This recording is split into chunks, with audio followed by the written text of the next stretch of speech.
This is Mike Maloney, and Mike is my gold expert. And the reason gold is so important, gold and silver, is because gold and silver is God's money. It's money made by God. And then in 1971, the U.S. government, under President Nixon, took God's money and turned it into man-made money.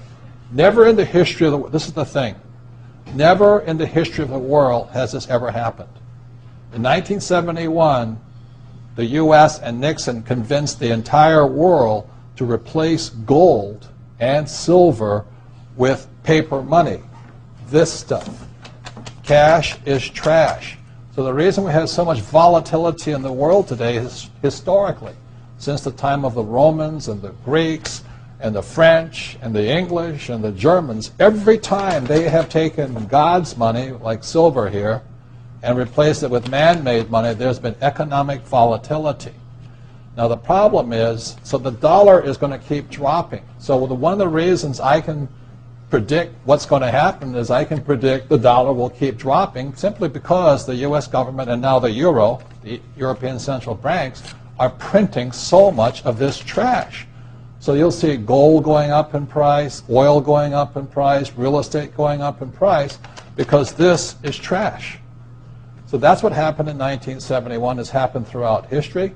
And the reason this current election doesn't make any difference is the only person that can put this back in place is a strong, charismatic leader.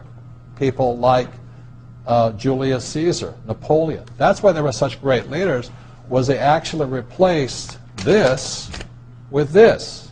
Unfortunately, we do not have that person among the candidates. I know Ron Paul, philosophically, I agree with him as closely as possible, but unfortunately I don't think Ron Paul has the chutzpah, as my Jewish friends would say, to change this whole thing. So there will be more this printed than ever before, which means the dollar keeps coming down and other things keep going up. And that's really what's going to happen.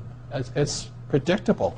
And eventually this will go to its true worth, zero. So all of you savers out there and people trying to save this trash, you're going to lose big time. With that, Mike Maloney.